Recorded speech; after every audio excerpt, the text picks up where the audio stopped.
तो भैया बैकरूम्स एक इंटरडिमेंशनल हॉरर मूवी होने वाली है जिसका टाइमलाइन इतना कॉम्प्लेक्स है कि इसमें टाइम ट्रैवल भी है और ये इतनी डरावनी वाइब लेके चलती है कि तुम्हें मजबूर कर देगी बार बार अपने पीछे देखने के लिए कि कोई खड़ा तो नहीं है। जहाँ A24 बना रही है इसे, तो फिर वो एस्थेटिक एंड विजुअल ब्यूटी लेके चलती है ये। मतलब यार तुम ट्रेलर की स्टार्टिंग का A24 का टाइटल कार्ड ही देख लो, मतलब कितनी फन क्रीपी टाइप की वाइब है उसमें। और कहना पड़ेगा इस ट्रेलर में वो अकेले रहने का डर बहुत अच्छे से कैप्चर होता है कि तुम अकेले हो, एक अनजान जगह पे हो, तुम्हें नहीं पता कौन मिलेगा, क्या देखने को मिलेगा, तुम्हारे साथ क्या होने वाला है कुछ नहीं पता। और इस अनसर्टेनिटी के साथ आने वाला डर बहुत अच्छे से फील होता है। और क्या क्यूरियोसिटी जनरेट करती है ये सीरीज, मतलब पूरे time what the fuck is going on वाला सवाल चलता रहता है दिमाग में। जो कि इस अनसर्टेनिटी के डर के साथ अगर मूवी ट्रेलर जितनी भी अच्छी निकल गई ना, तो मैं बता रहा हूँ कमरे में अकेले रहने में मूत निकलेगी तुम्हारी। जहाँ फिर बैकरूम्स है क्या, तो बैकरूम्स एक्चुअली एक अकेले बंदे की बनाई हुई एनालॉग हॉरर सीरीज है जो कि पहली बार यूट्यूब पे निकाली गई थी। तुमने ये वीडियो देखी होगी, मतलब इसमें व्यूज डैम। तो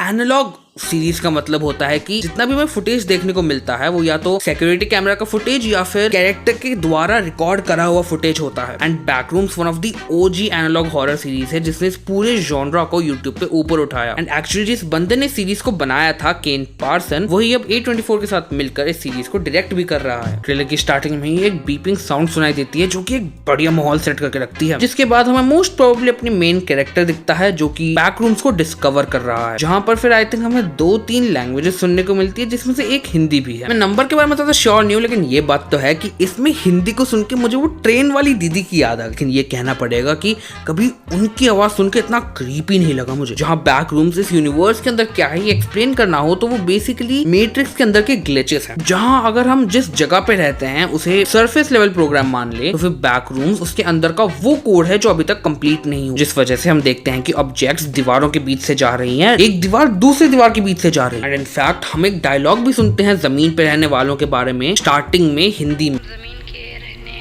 वालों की तरफ से आपको खुशामदीद कहते हैं। थोड़ी सी पोटेंशियल स्पॉइलर वार्निंग, क्योंकि अब मैंने थोड़ी रिसर्च करी थी तो फिर थोड़ा बैकरूम्स एनालॉग हॉरर सीरीज से थोड़ी इन्फॉर्मेशन उठाने वाला हूँ जो कि ट्रेलर में एक्सप्लिसिटली नहीं दिखाई थी। कि जो ये बैकरूम्स है वो बहुत टाइम से एग्जिस्ट करते थे probably as a different dimension और समथिंग। एंड एक कंपनी एसिंक नाम की, उसने एक्सपेरिमेंट्स करे जिस वजह से हमारी दुनिया और इस बैकरूम्स के बीच के बहुत सारे होल्स और डोर्स खुल गए, जिस वजह से लोग और कभी कभी तो गाड़ियां भी अपने आप टेलीपोर्ट हो जाती थी बैकरूम्स को। इनफैक्ट जो तुम्हें इस ट्रेलर में हैजमैट सूट्स पहनते हुए लोग दिखते हैं वो एसिंक के ही आदमी हैं, क्योंकि एनालॉग हॉरर सीरीज में जब भी हमें ऐसे हैजमैट पहने हुए लोग दिखते थे वो एसिंक के ही आदमी होते थे जो कि बैकरूम्स पर रिसर्च करके उसका अपने फायदे के लिए इस्तेमाल करना चाहते थे। जहां बैकरूम सीरीज की पहली वीडियो को भी थोड़ा बहुत कॉल बैक दिया है जिसमें हमारा मेन कैरेक्टर अपनी पूरी टोली के साथ बैकरूम्स के अंदर जाता है और वही कैमकॉर्डर वाली एनालॉग हॉरर सीरीज वाली वाइब में। जहां इसकी कहानी के बारे में कुछ दिखाया तो नहीं है, लेकिन जितना देखा उसके ऊपर अनुमान लगाना हो तो बैकरूम्स को डिस्कवर करने के बाद हमारा मेन बंदा कुछ ज्यादा ही डिस्टर्ब हो जाएगा, जिस वजह से उसे थेरेपी की नीड हो। लेकिन कोई इसकी बात मान नहीं रहा होगा तो वो निकल जाता है बैकरूम्स की असलियत को प्रूव करने के लिए। लेकिन जब वो बहुत टाइम के लिए वापस नहीं आता तो उसके थेरेपिस्ट को लगता है कि कई बैकरूम्स असलियत में है तो नहीं, तो वो जाती है उस जगह जिसके बारे में हमारे मेन बंदे ने उसे बताया होगा, जहाँ फिर वो बैकरूम्स की एग्जिस्टेंस को ढूंढ लेती है। एंड फिर हम उसी के साथ डिस्कवर करते हैं कि हमारे मेन कैरेक्टर्स के साथ क्या हुआ। अब फॉरेन के थियरिस्ट चैनल पे बहुत सारी थ्योरीज बनती है इसकी दुनिया के बारे में, और इनफैक्ट ये सीरीज बनाई भी ऐसी कि इसके ऊपर थ्योरीज बन सके। और मैं तो चाहूंगा कि यहाँ के क्रिएटर्स भी इस पे वीडियो बनाए, जनता को पता लगे, वो अच्छी चीजें देखे और उनका टेस्ट भी अच्छा हो। और अब मुझे आ रही है नींद, सुबह के बज चुके हैं 6। मैं तुमसे मिलूंगा अगले वीडियो में, तब तक के लिए सायोनारा।